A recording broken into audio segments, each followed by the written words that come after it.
Hello. Welcome to the Detroit Experience. I'm an android and I'll be your hostess.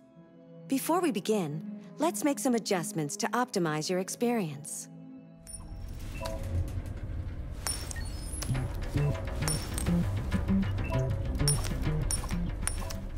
Detroit: Become Human is the culmination of developer Quantic Dream's style of interactive storytelling.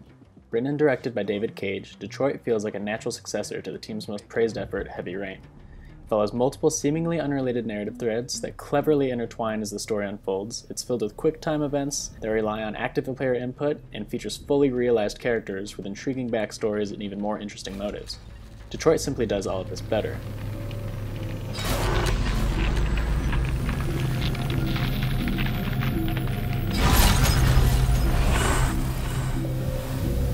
Instead of waiting and unfocused storytelling, the three protagonists of Detroit are clearly defined. Kara, an android that was beaten apart by her owner and subsequently reassembled by her creators at Cyberlife, is returned to this unsafe environment without her memories. Connor, a unique police model, is tasked with hunting down deviant androids that have somehow broken free from their programmed restraints. Marcus, an android that cares for an aging and famous artist, is thrust into the role of savior as he has to decide how to liberate his fellow androids.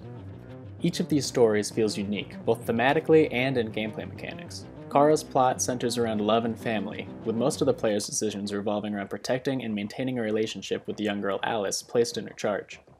Connor is the most machine-like at first, following protocol to a T, though he grows more independent through his interactions with his partner Lieutenant Anderson and their experiences in investigating android-driven crime scenes. Marcus eventually becomes the crux upon which the game's overall plot revolves, transforming into a Jesus figure to the mistreated androids across the world.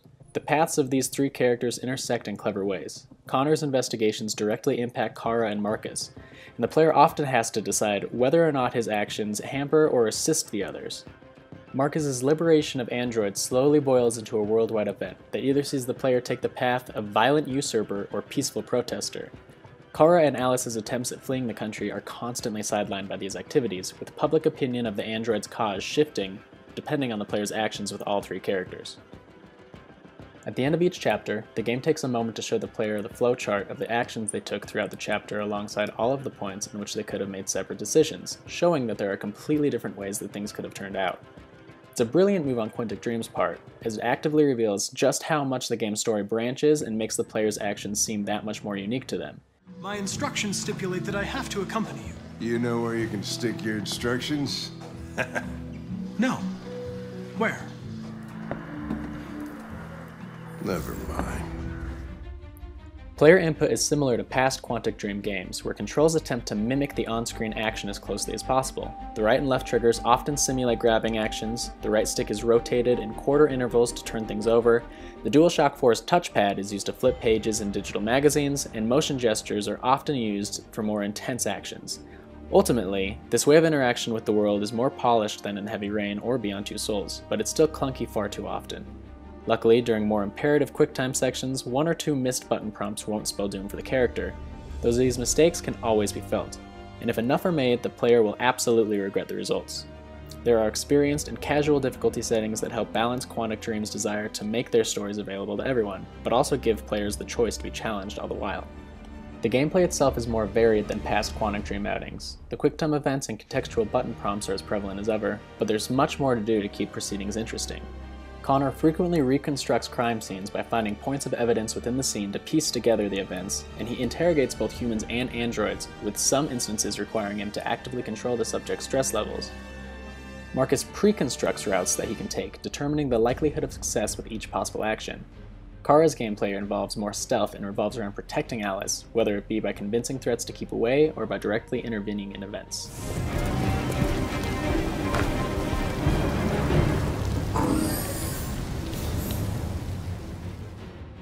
Detroit is stunning, perhaps standing as the best looking game on the console as its shockingly realistic facial movements and intensely detailed environments never feel out of place.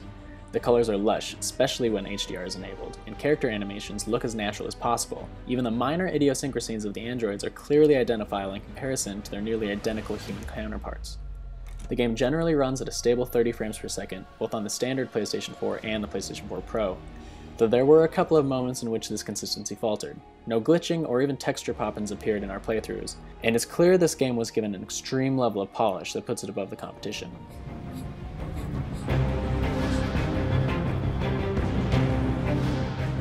Detroit is the best possible version of itself. Character interactions and decisions feel natural despite the story being filled with artificially intelligent creatures. By the end of the game, the lines of what it means to be human are blurred, and the player is left with a complete understanding of both sides of the conflict. Androids simply want freedom, but they're a new race that is still coming to grips with the world. It comes off as heavy-handed at times, but Detroit tells an endearing story that verges on the profound. Diving deep into the nature of humanity itself, it proves that interactivity and focused storytelling aren't mutually exclusive, and that the two can enhance each other, given a proper degree of talent behind the scenes. Took off without a word. If you like this review, make sure to hit the like and subscribe button. Otherwise, for everything Detroit Become Human and gaming related, head on over to hardcoregamer.com for your fix. I could have had a family, but no! She didn't give a shit about how I felt. I did everything I could to make her happy. It just wasn't enough. I just wasn't good enough for her!